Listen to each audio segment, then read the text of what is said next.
അത് നമ്മൾ പറഞ്ഞായിരുന്നു. അതായത് ഇനി ഒരു മരണം കണ്ടെങ്കിലും ഇവിടെ കണ്ണ് തുറക്കുമ്പോൾ നമ്മൾ പറഞ്ഞായിരുന്നു. കാലിക്കൂടിയല്ല വയറ്റിക്കൂടി ഇങ്ങനെ രണ്ട് വീലും കയറി ഇറങ്ങി. അപ്പോൾ ഇനിയെങ്കിലും അധികാരികൾ കണ്ണ് തുറന്ന് കാണുക എന്നുള്ളതാണ്. ബസ്സുകാരും ആൾക്കാരും സഹകരിക്കാത്തതിൻ്റെ പേരിലാണ് വീണ്ടും അവിടെ തന്നെ ആയിരിക്കുന്നതെന്നാണ് എൻ്റെ ഒരു അഭിപ്രായം.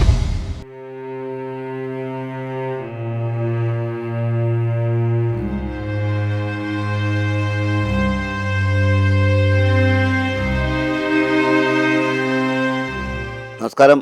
ആറ്റിങ്ങൽ പ്രൈവറ്റ് ബസ് സ്റ്റാൻഡിൻ്റെ ശോചനീയാവസ്ഥയെക്കുറിച്ച് പല കുറി നമ്മൾ വാർത്ത ചെയ്തിട്ടുണ്ട്. കാരണം 20 ബസ്സുള്ളപ്പോൾ തുടങ്ങിയ ബസ് സ്റ്റാൻഡാണ്. ഇപ്പോൾ ഏകദേശം 200ഓളം ബസ്സുകളുണ്ട്. അവിടെ നിന്ന് തിരിയാൻ സ്ഥലമില്ല. സമയക്രമം പഴയ സമയക്രമം അനുസരിച്ചൊന്നും ഇപ്പോൾ ബസ്സുകൾക്ക് ഓടി തീർക്കാൻ കഴിയില്ല. കാരണം അത്രത്തോളം ഗതാഗത കുരുക്കെല്ലാം കൂടിയ സമയത്ത് 10-12 വർഷം മുമ്പ് കൊടുത്ത സമയക്രമം കൊണ്ടൊന്നും ബസ്സുകൾക്ക് ഓടിയെത്താൻ പറ്റത്തില്ല. അങ്ങനെ ഒരുപാട് ന്യൂനതകൾ പേർന്ന ഒരു ബസ് സ്റ്റാൻഡ് കൂടിയാണ് ആറ്റിങ്ങൽ പ്രൈവറ്റ് ബസ് സ്റ്റാൻഡ്. അത് നമ്മൾ പറഞ്ഞായിരുന്നു. അതായത് ഇനി ഒരു മരണം കണ്ടെങ്കിലും ഇവിടെ കണ്ണ് തുറക്കുമ്പോൾ നമ്മൾ പറഞ്ഞായിരുന്നു.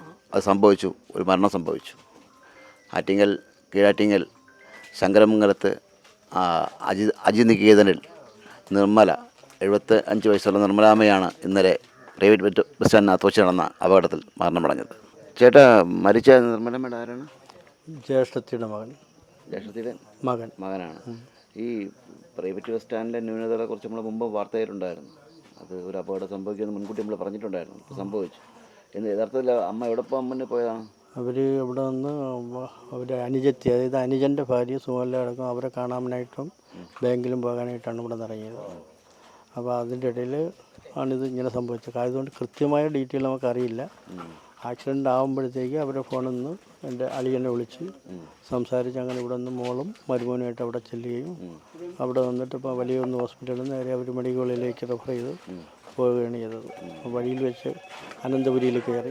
മെഡിക്കൽ കോളേജിൽ പോയെങ്കിലും കുറച്ചുകൂടി നേരത്തെ രക്ഷപ്പെടുത്താൻ ഒക്കുമെന്നുള്ള ധാരണയിൽ അനന്തപുരിയിൽ കയറി. പക്ഷെ അവിടെ ചെന്ന് മരണം സ്ഥിരീകരിക്കുക ചെയ്തത്. കാലിക്കൂടെ വണ്ടി കയറിയല്ലേ? കാലിക്കൂടിയല്ല, വയറ്റിക്കൂടി ഇങ്ങനെ രണ്ട് വീലും കയറി ഇറങ്ങി എന്നാണ് ഇപ്പോൾ നമ്മളിപ്പോൾ വിഷ്വലിൽ നിന്നൊക്കെ മനസ്സിലാക്കുന്നത്. ഈ ഡ്രൈവറും കണ്ടില്ലല്ലേ?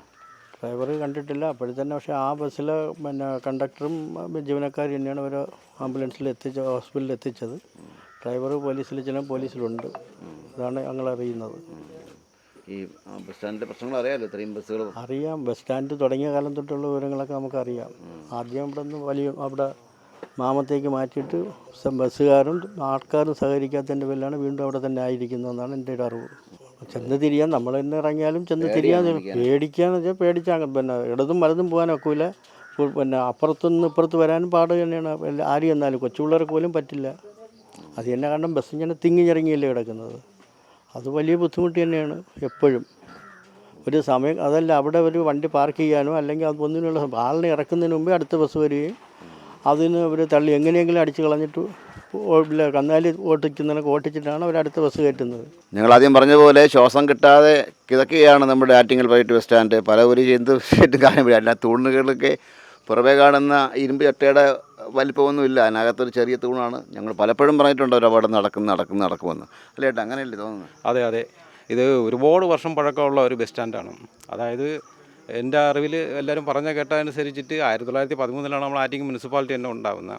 അതിനുശേഷം ഉണ്ടാകുന്ന വളരെ തുച്ഛമായ ചില ബസ് റൂട്ടുകൾ മാത്രമാണ് അവിടെ ഉണ്ടായിരുന്നുള്ളത്. പക്ഷേ ഇപ്പോഴും എനിക്ക് തോന്നുന്നത് ഏതാണ്ട് 50ഓ 60ഓ ഇരട്ടി ബസ്സുകൾ അപ്പോൾ അവിടെ ഉണ്ട്. ഏതാണ്ട് 220 ബസ്സുകളെന്നാണ് എൻ്റെ അറിവിലുള്ളത്. അപ്പോൾ അത്രയും ആ ഒരു തിരക്ക് അവിടെ അനുഭവപ്പെടുന്നുണ്ട്. ഒരു പക്ഷേ കാൽനട യാത്രക്കാർ നടന്നു പോകുമ്പോഴത്തേക്ക് അതിൻ്റേതായ ബുദ്ധിമുട്ട് അവിടെ അനുഭവപ്പെടുന്നുണ്ട്. അതുകൊണ്ടാണ് ഇങ്ങനെയുള്ള ധാരണ സംഭവങ്ങൾ ഉണ്ടാകുന്നത്. അപ്പോൾ ഇനിയെങ്കിലും അധികാരികൾ കണ്ണ് തുറന്ന് കാണുക എന്നുള്ളതാണ്. ഈ മരണക്കിണറി ബസ് ഓടിക്കുന്നതിനെ ആറ്റിങ്ങൽ പ്രൈവറ്റ് ബസ് സ്റ്റാൻഡിൽ ബസ് ഓടിക്കാൻ പറ്റുള്ളൂ. അതെ, തീർച്ചയായിട്ടും നമ്മൾ ബസ്സിനകത്ത് കയറിയിരുന്നാൽ പോലും നമുക്ക് പേടിയാണ്. ആ രീതിയിലാണ് ബസ് പോകുന്നത്. എക്സാമ്പിൾ എന്ന് പറയുന്നത് നമ്മൾ പാലസ് റോഡിലുള്ള ആ റോഡിലൂടെ പോകുന്ന ബസ്സുകളുടെ അതിപ്രസരം, ആ ഒരു യാത്ര ചെയ്യുന്നതിനുള്ള നമ്മൾ അതിൽ ഇരിക്കുമ്പോഴും നമ്മൾ തന്നെ പേടിയാവും. ഇടിക്കുന്ന പേടി, മറ്റൊരു ബസ്സിൽ ഇടിക്കുക എന്നുള്ള ആ രീതിയിലാണ് അവർ പോകുന്നത്. അപ്പം അത് ഇനിയെങ്കിലും അധികൃതർ കണ്ണു തുറക്കണം എന്നാണ് പറയാറുള്ളത്. കാര്യം ഇതിനു മുമ്പ് ഇവിടുന്ന് ബസ് സ്റ്റാൻഡ് മാറ്റണമെന്നുള്ള സംഭവമായിട്ട് വന്നപ്പോഴത്തേക്ക് അവിടെയുള്ള ആൾക്കാരെല്ലാം എതിർക്കുമായിരുന്നു. എൻ്റെ തൊട്ട് പുറകിൽ വെച്ചാണ് ഈ പറയുന്ന 75 വയസ്സുള്ള നിർമ്മല എന്ന അമ്മ ബസ് കയറി മരിച്ചത്. അവരുടെ വയറിൽ കൂടിയാണ് ടയർ കയറി ഇറങ്ങിയത്. തലയ്ക്കും ക്ഷതമുണ്ടായിരുന്നു. ഇവിടുന്ന് മെഡിക്കൽ കോളേജിൽ കൊണ്ടുപോകുന്ന വഴിക്ക് തന്നെയാണ് മരണം സംഭവിച്ചത്. എപ്പോഴെങ്കിലും ബസ് സ്റ്റാൻഡിൽ നിൽക്കുമ്പോഴത്തേക്ക് പേടി തോന്നിയിട്ടുണ്ടോ? ഇല്ല. വണ്ടി തട്ടുമെന്നുള്ള പേടി തോന്നിയിട്ടുണ്ടോ? അങ്ങനെയല്ല, ഒതുങ്ങി കൊടുത്താൽ ഒഴിവിടുതാൽ മതി.